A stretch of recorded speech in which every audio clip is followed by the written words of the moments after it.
Abubakar Malami, the Attorney General of the Federation, has kicked against the accusation of the Anambra government on the recent action of the Economic and Financial Crimes Commission (EFCC) against Willie Obiano, governor of the state.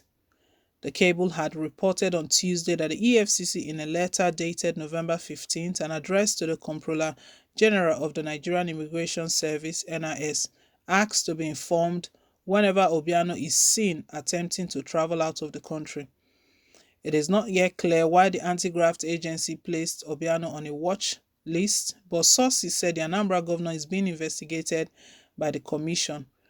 Reacting to the development, Don Adinuba and the State Commissioner for Information in the state earlier on Thursday said the issue between the governor and the EFCC is masterminded by persons in high places who unsuccessfully canvassed for emergency rule in the state during the build-up to the governorship election. Speaking in an interview on Channels Television on Thursday evening, Adinuba said the EFCC is supervised by the Minister of Justice and alleged that Malami is behind the EFCC's action against Obiano. The EFCC is supervised by the Minister of Justice and the Office of the Attorney General of the Federation, and that is the reason why you are having all this, he said.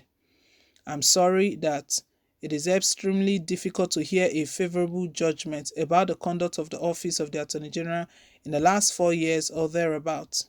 It is a pity that even the Nigerian Bar Association (NBA) has issued a very strong press statement on the conduct and professionalism of the people in the Office of the Attorney General of the Federation. The Office of the Attorney General of the Federation is actually a sacred mandate. It is a creation of the Constitution of the Federal Republic of Nigeria. It is not just any other political office.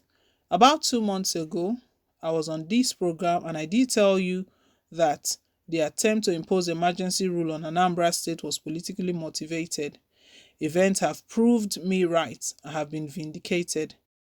Asked if he has evidence to support the allegations made, he said Malami was a member of the Andy Uba Governorship Campaign Council and of the All Progressive Congress (APC) in the just concluded Anambra election. This is the first time in Nigeria's history that we've seen the Attorney General of the Federation being a member of a political campaign. It has never happened, he said. Mr. Abubakar Malami's son was a member of the Andy Uba Gubernatorial Council. That is unprecedented in our history. Typically, in a democracy, especially in a presidential democracy, there are certain people who do not get involved in domestic politics. For example, the Secretary of State in the United States of America, and of course, the Attorney General. In the case of Nigeria, the AGF is not expected to get involved in politics, even though everybody knows that he's typically a member of the ruling party.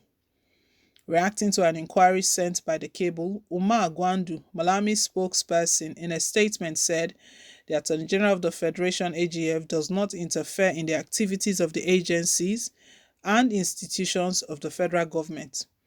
Gwandu said it amounts to shadow chasing, flimsy excuses, and concoctions of jittery minds to suggest that Malami influences certain operations.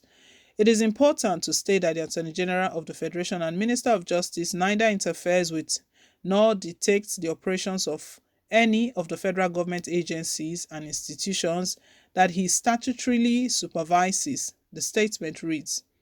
Such agencies have the mandate to discharge their responsibilities in compliance with the extant laws. To suggest that Abubakar Malami's son, in his personal or official capacity as Attorney General of the Federation and Minister of Justice, teleguides certain operations is tantamount to shadow chasing, flimsy excuses, and concoctions of jittery minds. It is on record that past and serving politically exposed persons, regardless of political inclination or party affiliation, are being invited by investigation agencies in order to bear their cross for infractions committed. Activities of the federal government are a pointer to the renewed vigor in the fight against corruption in all ramifications. This is done without fear or favor and devoid of any sentiment.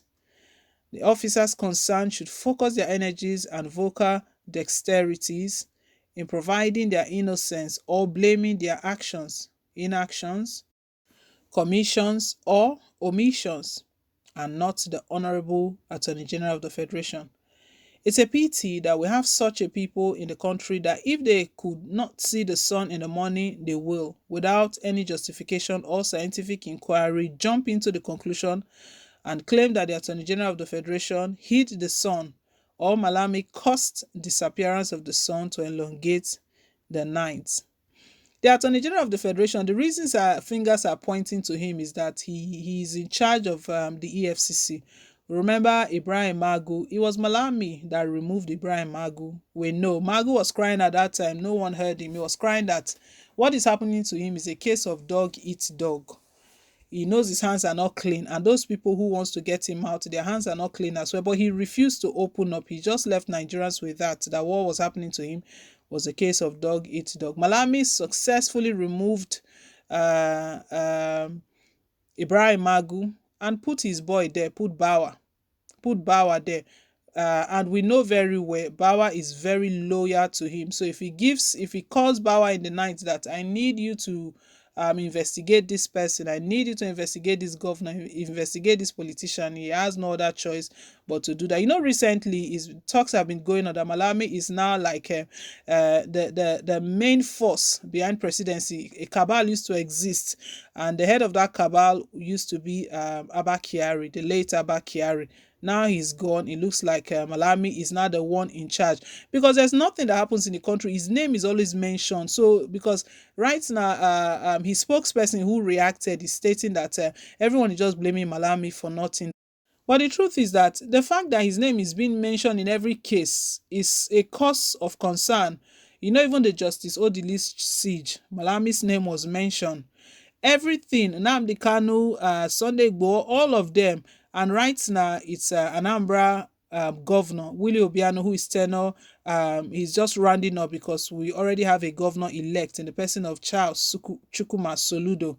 And the news that broke out was that Willie Obiano has been placed in the watch list, and fingers are pointing again to Abubakar Malami. And when the commissioner from Anambra State spoke on behalf of Willie Obiano, he just stated that these guys are just angry because they lost out in the election woefully. And he mentioned one point that this position of the Attorney General of the Federation is a sacred position whereby he's not even meant to be partisan. He should not take sides. Is the Attorney General of the Federal Republic of Nigeria, not the Attorney General of APC or a particular party. But what we saw in this just concluded Anambra governorship election was that the Attorney General of the Federation, he was part of the committee, was part of the committee of that Anambra governorship election.